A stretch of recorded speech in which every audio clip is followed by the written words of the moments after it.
साल की महिला जो कि अपने घर में अकेली रहती है और अकेली रहने की वजह से उसका घर काफ़ी बड़ा होता है, तो वो कुछ कमरे अपने किराए से उठा देती है।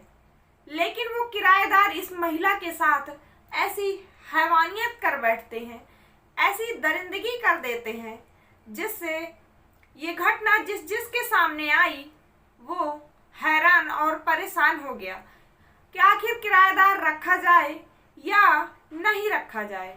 अगर किराएदार रखा जाए तो उसकी पहले जांच पड़ताल कर लें, उसके बाद किराए पर अपना कोई भी रूम उठाना चाहिए।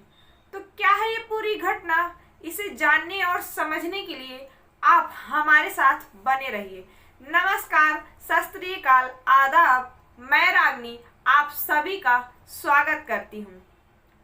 जो भी भाई बहन मेरे चैनल पर नए आए हैं उनसे रिक्वेस्ट है कि हमारे इस छोटे से चैनल को सब्सक्राइब कर लें और वीडियो अगर आपको हमारी अच्छी लग रही हो तो उसे लाइक भी कर लें। आप ये घटना कहाँ से सुन रहे हैं, अपना नाम और अपने शहर का नाम हमारे साथ साझा कर सकते हैं, जिससे हम नेक्स्ट वीडियो में आपके नाम की घोषणा करने की पूरी कोशिश करेंगे। तो चलिए बढ़ते हैं कि क्या है हमारी ये घटना और अपनी घटना को जानते हैं और समझते हैं विस्तार से।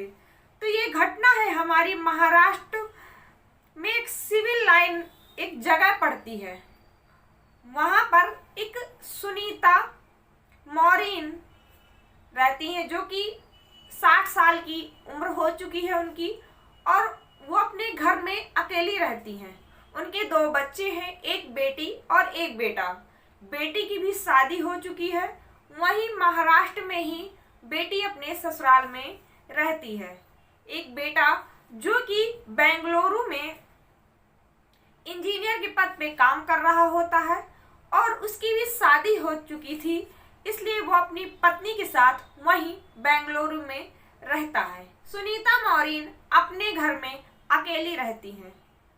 अकेली रहने की वजह से उनके पास पैसे की कोई कमी नहीं रहती है, क्योंकि वो एक टीचर थी, इसलिए उनके पास पैसा काफ़ी था। उनके पति काफ़ी दिन पहले गुजर चुके थे और वो घर के कुछ हिस्सों के कुछ कमरे होते हैं उनके पास, जो वो किराए से उठा देती हैं। एक नौकरानी अपने कामकाज के लिए रखे हैं, जो घर में झाड़ू पोछा करती है, बर्तन धोती है, और बाकी जो थोड़ा बहुत काम है वो भी नौकरानी से करा लिया करती थी। एक दिन सुबह नौकरानी रोज की तरह अपने काम पर आई हुई थी, और वो जब दरवाजे पर आती है, दरवाजे की बेल बजाती है, तो अंदर से कोई नहीं बोलता। वो दोबारा बेल बजाती है, लेकिन फिर भी अंदर से कोई आवाज नहीं आती है।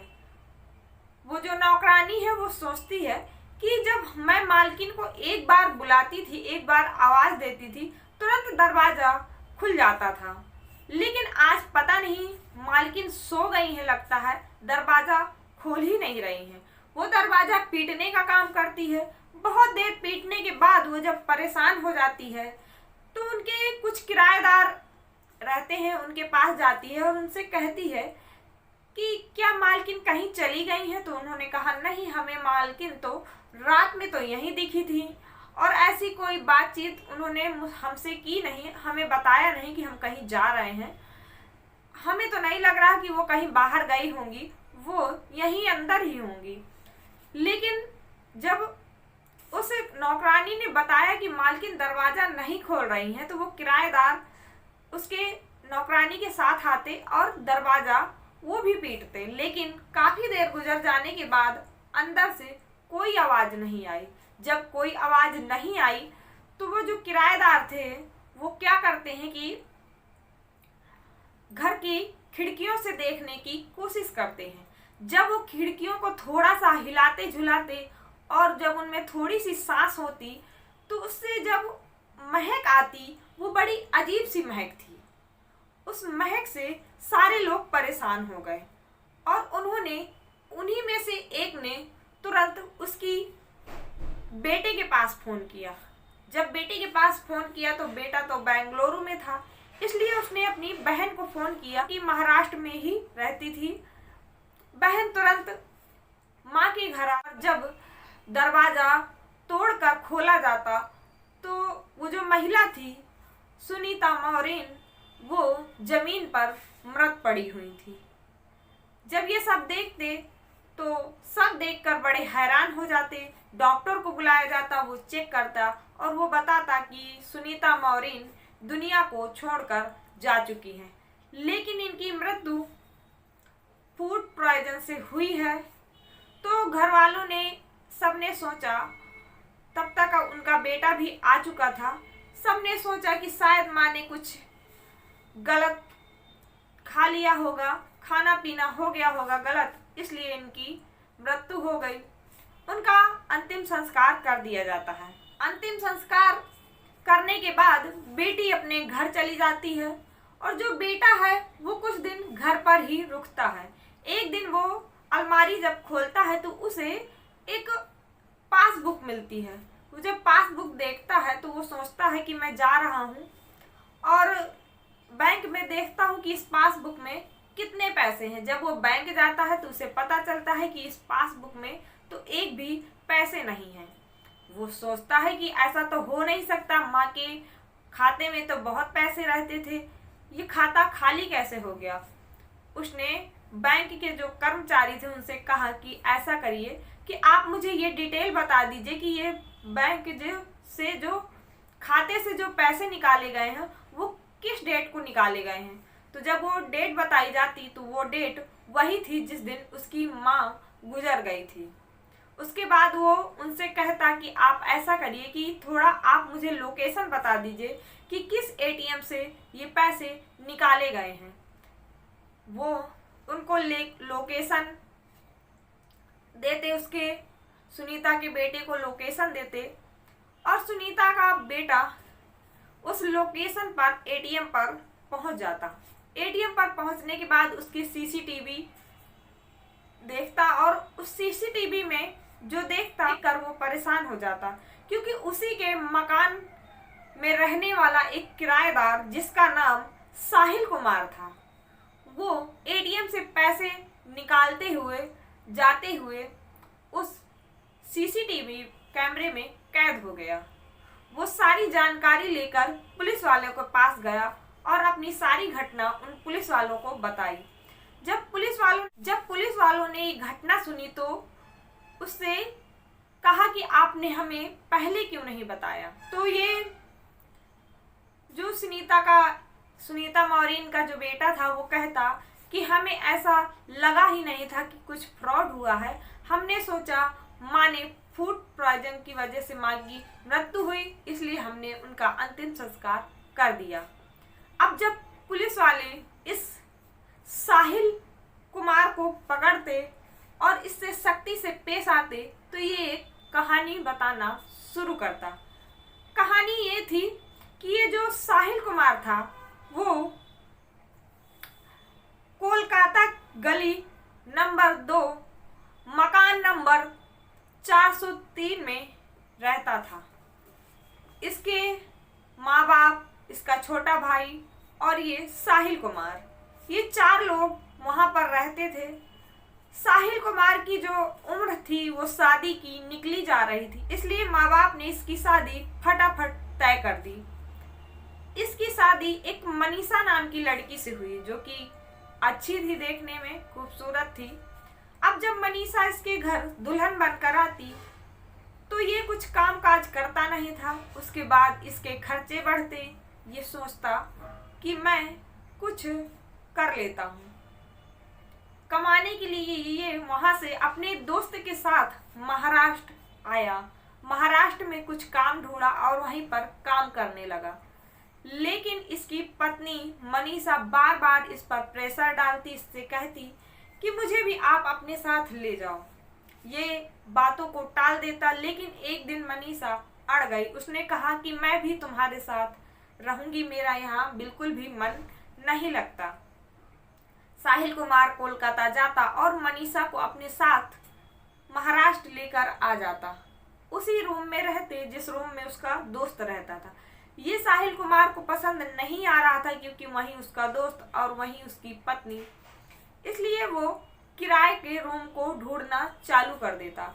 उसे इसी सुनीता मौर्य के घर में बातचीत होती सुनीता मौर्य से, और एक रूम इसको वहां पर मिल जाता।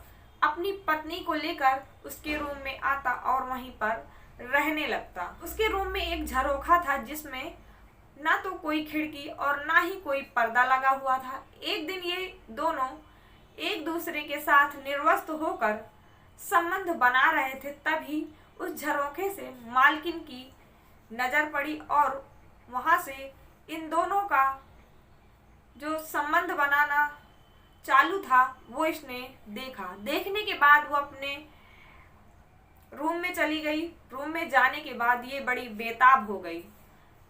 अब ये सोचती कि मैं साहिल कुमार को अपने नज़दीक कैसे लाऊं। जब साहिल कुमार घर से बाहर चला जाता तो उसकी पत्नी के रूम में जाती, बातचीत करती और ऐसे ही उसके साथ बातचीत करके टाइम बिताती थी। अब कुछ दिनों बाद क्या हुआ कि जो ये साहिल कुमार था वो पत्नी का खर्चा और अपना खर्चा वहां पर झेल नहीं पा रहा था। खर्चा काफी लंबा हो जाता था, इसलिए उसने अपनी पत्नी को समझाया बुझाया और कोलकाता वापस छोड़ आया। वापस जब छोड़ के आता तो ये सोचता कि क्यों मैं अलग से रूम लेकर रहूं जिसका किराया थोड़ा ज़्यादा है, तो मैं अपने दोस्त के साथ ही वापस चला जाता हूं, वहां किराया आधा लगेगा। तो ये जब रूम खाली करने की बात मकान मालकिन से करने जाता तो मकान मालकिन कहती कि नहीं, तुम ये रूम खाली नहीं कर सकते। अगर तुम रूम खाली करोगे तो जो पहले का किराया है वो दो, और जो तुम अपने गांव में रह के आए हो उसका भी किराया दो, और जो पूरा महीना बाकी है उसका भी तुमको किराया देना पड़ेगा। लेकिन साहिल कुमार के पास इतने पैसे नहीं थे कि वो सारा किराया एक बार में दे सके। लेकिन उस सुनीता मौर्य ने एक शर्त रखी, इससे कहा कि अगर तुम मेरी बात मानो तो तुम्हारा किराया माफ हो सकता है और जब तक चाहो तुम फ्री में रह सकती हो। साहिल कुमार मुस्कुरा कर कहता कि ऐसी कौन सी शर्त है। सुनीता मौर्य अपनी शर्त बताती और वो भी राजी हो जाता। अब सुनीता मौर्य उसको खाना बना के देती, उसके साथ रहती, संबंध बनाती। इसी तरह समय गुजर रहा था। अब ये जो कि उसकी मानसी पत्नी थी साहिल कुमार की, वो फोन करती और कहती मेरे पास आ जाओ, मेरा मन नहीं लग रहा है, तुम यहाँ आओ मेरे पास। जब ये जाने के लिए अपना बैग तैयार करता और जब कोलकाता जाने की बात करता सुनीता मौर्य से, तो सुनीता मौर्य नाराज हो जाती और उसे कोलकाता जाने नहीं देती। वो कहती कि तुम नहीं जाओगे, मेरे ही पास रहोगे, जिससे इन दोनों के बीच में झगड़ा होता और वो जहर लाकर उसके खाने में मिला देता, जिससे सुनीता मौर्य खाती और उसकी मृत्यु हो जाती। मृत्यु होने के बाद उसके जो की पासबुक थी वो लेता और एटीएम से एक दिन में जितने से ज़्यादा पैसे निकाल सकता था उसने निकाले। उसने बेफिक्र होकर ये सोचा कि मैं पकड़ा नहीं जाऊंगा, लेकिन कहते हैं कि गलत काम का नतीजा हमेशा गलत ही होता है, और ये पकड़ा जाता और पुलिस वाले इसे पकड़ते और इसे सलाखों के पीछे डाल देते।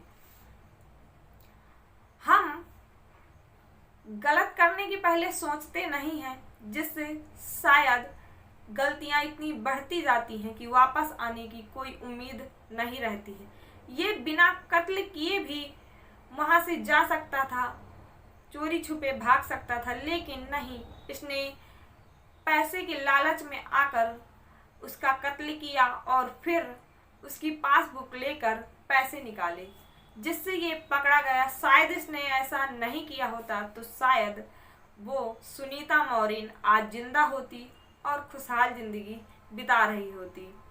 आपकी ये घटना पर क्या राय है, आप हमें कमेंट सेक्शन में ज़रूर बताइएगा।